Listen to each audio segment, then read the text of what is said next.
Every song is in a key. A key is basically a collection of notes that are used in your song. Today we are going to be talking about C major. Every major scale has 8 notes, and in C major this is C, D, E, F, G, A, B, and then another C on the end. Note 1, which in this case is C, is known as the root note. It is obviously the first note in the key, and typically the song will revolve around this note, and this will really feel like where the basis of the song is. It will all fit around this note. It feels like home. It feels like home. Most songs are made up of chord sequences.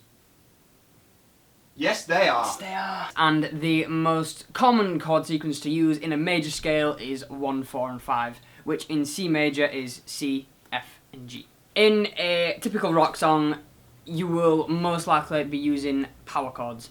This is just using the first and fifth note of this chord, not using the third at all, and because the third is the note that defines whether the chord is major or minor, power chords don't have major or minor. Power chords don't have major or minor. Power chords don't have major or minor. Although it's worth saying that the thing that you're seeing on the right of the screen, that is having major minor. I'm still putting that in there for you. Yeah, all the things there. I'm going to put major minor. Notice that 7 has diminished. If you want more information on that, I'll write in the description. But generally, avoid using 7th if you don't really know what you're doing, because it is a different chord. It's not major or minor. This is the basics video, Lenny. Stop making it so complicated. When I'm talking about chords in numerical terms, so when I'm calling it chord 1, chord 2, chord 3, I'm calling it this because it is the second or fourth chord in the scale. So say if I'm talking about chord 4, that will be F, and that is because F is the fourth note in C major. C, D, E, F. Fourth note. As I've said, the most common chord sequence to use in major scale is 1, 4, and 5. But so many songs use this, and it's become pretty boring now, so I would advise adding extra chords in. In a major scale, we have the 3 primary chords. These are 1, 4, and 5. For ease of presentation, we have split the chords in a scale up into 3 different groups, just so it's easier for us to explain to you how and where the chords would fit, and why some of them maybe aren't used as commonly as the others. Okay, so you have 3 primary chords. These are 1, 4, and 5, and in C major this is C, F, and G, as I've said many times. And then you have your 2 secondary chords, which are 3 and 6. These are, I suppose, the most emotional chords in the scale, would you say? Yeah, I'd say so. If you include these into a chord sequence, they will definitely purvey more emotion than the standard 1, 4, 5. Yeah, they add a lot of feeling to your sequence. And then lastly, you have your 2 passing chords, which are 2 and 7. These are not used as commonly because it's sort of harder to fit them into a scale, really. They don't really have a place. Yeah, if you're wanting your chord sequence to sound a little weirder, then by all means try them. Typically, a major scale song will start on the root chord of the song, which is note 1, and in this case C. However, if you have a different section of your song that you want to purvey a different emotion, say if you have a bridge that you want to sound a little bit sadder, then start it on different chords in the sequence. You can start on chord 4 for a section, and this will make that section maybe sound a little bit more powerful. It'll give it just a bit more oomph to it, but it doesn't portray as much emotion. Because chord 4 is one of the primary chords, it doesn't really add that extra bit of flavour to it. If you want, say, the bridge or the chorus of your song to sound a little bit sadder, a little bit darker than the rest of the song, then start on 6. When you're starting on chord 6, which in this case is A, the song transitions to minor, but without changing key. This is called relative minor. Every major scale has a relative minor. Which would be revolving around the 6. Yes, the relative minor starts around note 6.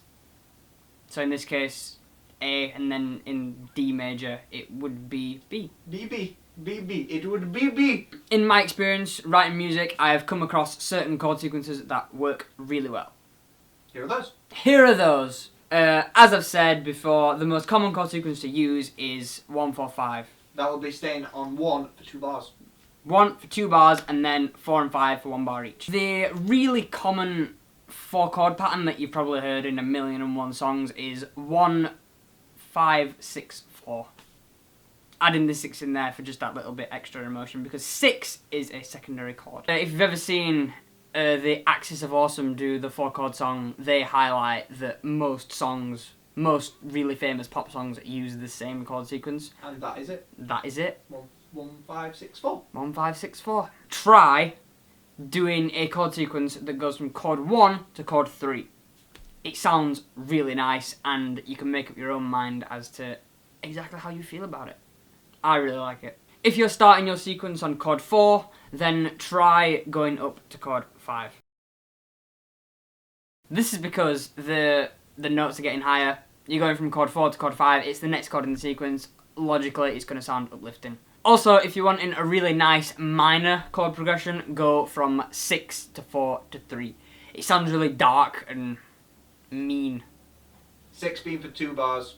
Yeah, stay on 6 for 2 bars and then 4 and 3. When it comes to writing the melodies over the chord sequences that will make up the tune of your song, all you have to do is write a melody or a riff that is in the same key that you've been playing in. And it will most likely sound good. But if you're wanting a slightly different sound, then maybe try starting your melody not on the same note of the chord that you're playing. Say if you're starting your section on chord 6. You can then start your melody on 3, which then becomes the 5th note of the 6th chord, which kind of gives the note 2 purposes in the entire song, which is really nice. Anything else, Jethro? Jethro. Jethro. Why Jethro? Because of the Jethro Tull guy who looks like you. Who's Jethro Tull? He looks like me, does He looks like you. Okay. That is the complete basics and foundation of songwriting. Go write some songs. Go write some songs. Right, just because we've got a minute or so here, I just want to ask you a question, Joe. Do you remember a few months ago when we started a blog? Yeah, I do. Do you remember when you said, well, I could run the blog if we were going to have one? Do you remember that? You don't remember that? No, I didn't think that you would. So you're not going to answer yourself. Answer for you. I don't know what you're talking about. How do you know? No.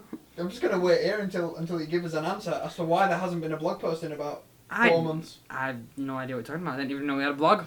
Oh, didn't you? No. Well, it's funny you should say that because I'd never suggest doing anything to do with writing because I'm not very good at writing. So it's odd that a blog would just happen to pop into existence for 3 posts. See, as I recall, I believe we never made a blog. Oh, really? I don't think we have one. So if you... I think you're just trying to make me feel If guilty. you now, on this computer, go to enterthelab.co.uk/blog, it wouldn't come up.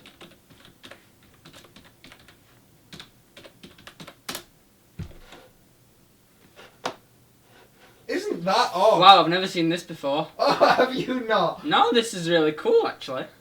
You are chatting more shit. No, it's got 6 likes, this one. It's got 7 likes! I've just liked it.